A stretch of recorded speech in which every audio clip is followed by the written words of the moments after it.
Morning students. आज हम लोग क्लास 3 में संचिता बुक में चैप्टर नंबर 16 का शेष भाग करेंगे। चैप्टर नंबर 16 जो दो दोस्तों की कहानी थी, डामन और पीथियस। जैसा कि हम लोग पढ़ चुके हैं कि डामन और पीथियस यूनान के सिसिली नामक नगर में रहने वाले दो मित्र हैं और किसी न किसी कारण से वहाँ के राजा के द्वारा पीथियस को फांसी की सजा सुना दी गई थी। डामन जो उसका दोस्त है, इस बात का उसे बहुत दुख हुआ था, लेकिन राजा के आगे किसी की एक नहीं चलती है। अंत में जब फांसी का समय आता है तो पीथियस से पूछा जाता है उसके अंतिम इच्छा के बारे में। पीथियस जो है अपनी अंतिम इच्छा के बारे में बताता है कि वह अपने परिवार से मिलना चाहता है। यहाँ पर राजा ने एक शर्त रखी थी कि तुम परिवार से तभी मिल सकते हो जब तुम्हारी जगह पर कोई जेल में रहेगा।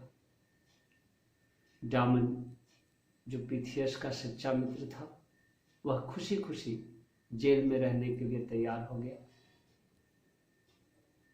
पीथियस अपने परिवार से मिलने घोड़े पर चला जाता है, लेकिन एक दुर्भाग्यपूर्ण घटना घटती है कि जब पीथियस घोड़े पर सवार होकर के पुनः लौट रहा था तो लौटने वक्त घोड़े को किसी तरह से ठोकर लगी, चोट लगी, वह गिर गया और फिर वह उठ नहीं सका।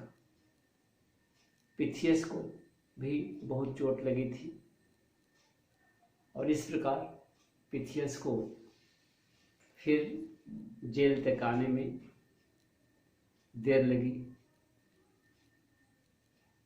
और कहानी कुछ इस प्रकार मोड़ लेती है कि राजा जो है डामन को कहता है कि देखो तुम्हारा दोस्त तुम्हें धोखा देकर गया।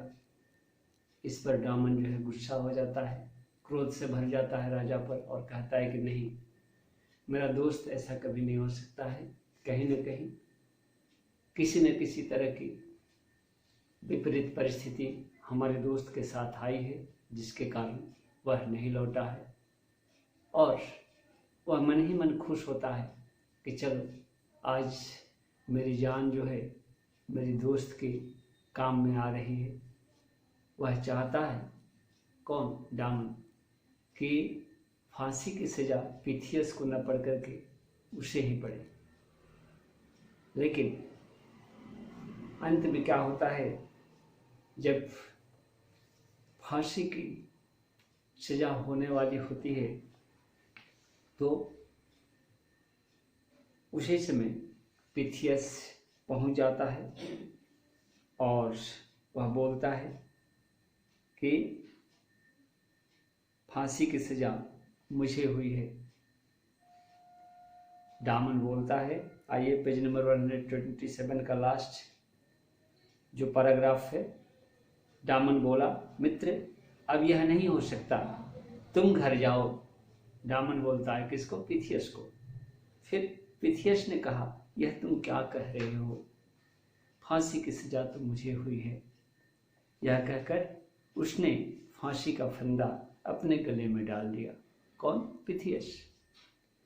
दोनों मित्रों की आंखों में आंसू बहने लगे और जब यह दृश्य राजा देखता है तो वह भौचक्का रह गया, है ना। भौचक्का रहने का मतलब क्या होता है? तो भौचक्का रहने का मतलब भी यहाँ पर है कि वह जो है आश्चर्यचकित रह गया, वह जो है हैरान रह गया, क्या मैं देख रहा हूं? क्या वास्तविक दुनिया में ऐसी बातें देखने को मिलती है? तो आज राजा को ऐसी बात देखने को मिली थी, इसलिए वह हैरान था। वह बोला, राजा बोलता है, क्या बोलता है? रुको रुको, अब यह फांसी नहीं होगी।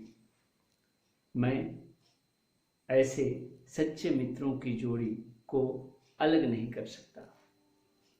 मैं चाहता हूं कि आप दोनों मेरे सलाहकार बने, एडवाइजर, है ना, मुझे सलाह देने वाले बने, और मुझे आप जैसे सच्चे लोगों की बहुत आवश्यकता है। इतना कहकर राजा की आंखों में आंसू बहने लगे। चूंकि ऐसी दोस्ती, ऐसे दोस्त बिरले ही देखने को मिलते हैं। समझिए तुलना के बराबर कि एक दोस्त जो है दूसरे दोस्त के लिए अपनी जान दे, और खुशी खुशी, यह है बहुत दूर दूर तक देखने की बात नहीं मिलती है। तो यह था आपका कहानी डामन और पिथियस का, जो सिसिली नगर के रहने वाले हैं। और अब हम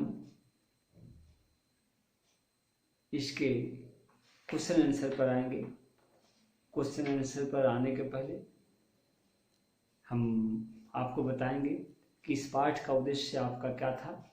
तो मित्रता पर चर्चा की गई है। मित्रता कुछ ऐसी होनी चाहिए, ऐसा दिखाया गया है।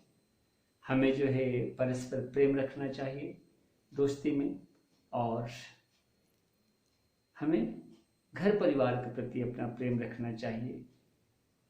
हमारे अंदर जो है समाज में जो भी रिलेशन में हो हमारे लगते हैं, उनके प्रति हमें जो है एक अच्छी सोच रखनी चाहिए, एक स्नेह की भावना, प्रेम की भावना रखनी चाहिए, और हमारे अंदर त्याग की भाव हो एक संबंध के प्रति। जिस प्रकार हम पिथियस और डामन के बीच में देखे थे, और यह तभी होगा जब हमारा मन संवेदनशील हो। अब आप बोलेंगे कि संवेदनशील का अर्थ क्या होता है? संवेदनशील का मतलब हुआ कि अगर हम दूसरे के दुख से दुखी होते हैं, दूसरे पर किसी भी तरह की जो है बाधाएं आती है, दुख की बात आती है, तो उससे मेरा हृदय द्रवित होता है, पिघलता है, हमारा मन जो है उदास होता है, हम भी दुख अनुभव करते हैं उसको लेकर। तो इसका मतलब कि हमारे अंदर संवेदनशीलता है, जो कि आज मरते जा रही है। कहने का मतलब कि आज हम जो है संवेदनहीन हो गए हैं, संवेदनशीलता जो है हमारे अंदर नहीं रह गई है। संवेदना की जो हम बात कर रहे हैं, यह जो है घटते जा रही है अभी के समाज में। तो इस चीज़ को बरकरार रखने के लिए इस चैप्टर में बताया गया है। आइए हम क्वेश्चन आंसर पर आते हैं। सबसे पहले क्वेश्चन आंसर लिखने के पहले सभी बच्चे इसके नए शब्द को लिखेंगे, जो 128 पेज पर दिया गया है। और प्रश्न में देखिए क्या है कि सिसिली नगर का राजा कैसा था। तो क्या लिखेंगे?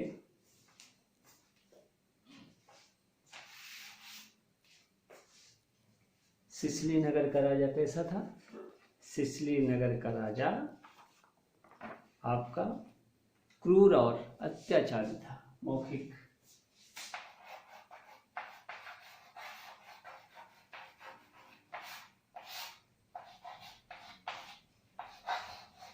सिसिली नगर का राजा क्रूर और अत्याचारी था।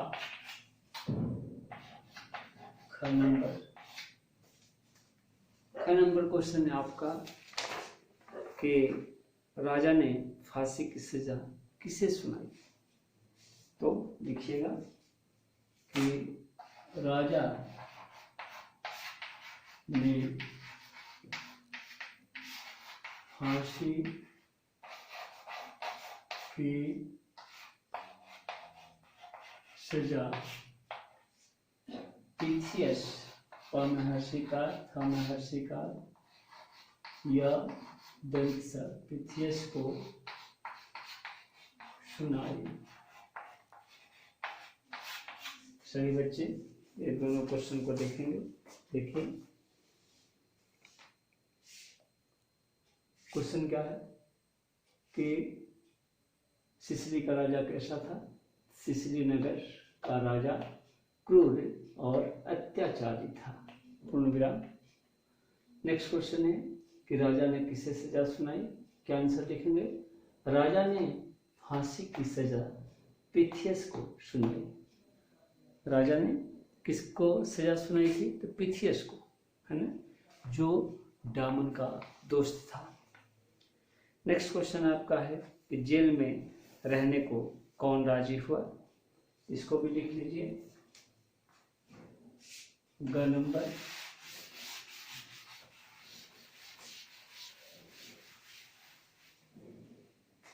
ग जेल में रहने को कौन राजी हुआ था। तो डामन। जेल में रहने को डामन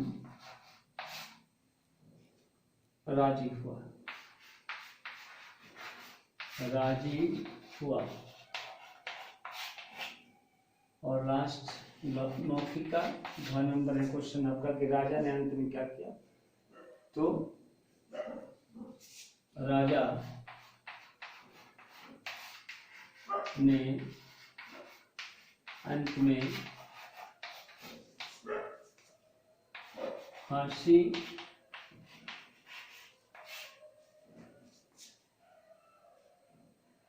देने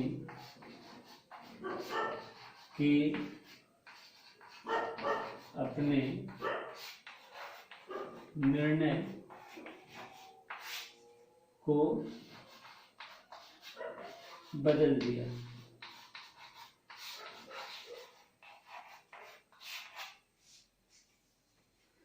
आइए सो सिंपल आंसर देखिए। जेल में रहने को कौन राजी हुआ था। तो पिथियस का दोस्त था जिसका नाम था क्या, डामन। जेल में डामन रहने को राजी हुआ। और नेक्स्ट क्वेश्चन है घ नंबर मौखिक का लास्ट कि राजा ने क्या किया। क्या है, राजा ने अंत में क्या किया। तो उसका आंसर क्या लिखेंगे। राजा ने अंत में फांसी देने के अपने निर्णय को बदल दिया। फांसी देने का उसका जो निर्णय था, फांसी देने का उसका जो है एक इरादा था, है ना, जो डिसीजन लिया था उसे वह चेंज किया। ठीक है, और फांसी नहीं दिया। और जेल में रहने को कौन राजी हुआ था। तो डामन। राजी का अर्थ क्या होता है। राजी का अर्थ सहमत होता है। तो यह हुआ आपका क्वेश्चन आंसर मौखिक डामन और पिथियस चैप्टर का। नेक्स्ट आपको ये मौखिक और इसके साथ साथ लिखित भी पीडीएफ में मिलेगा। आज के लिए इतना ही। नेक्स्ट डे अगले चैप्टर के साथ मिलते हैं। धन्यवाद।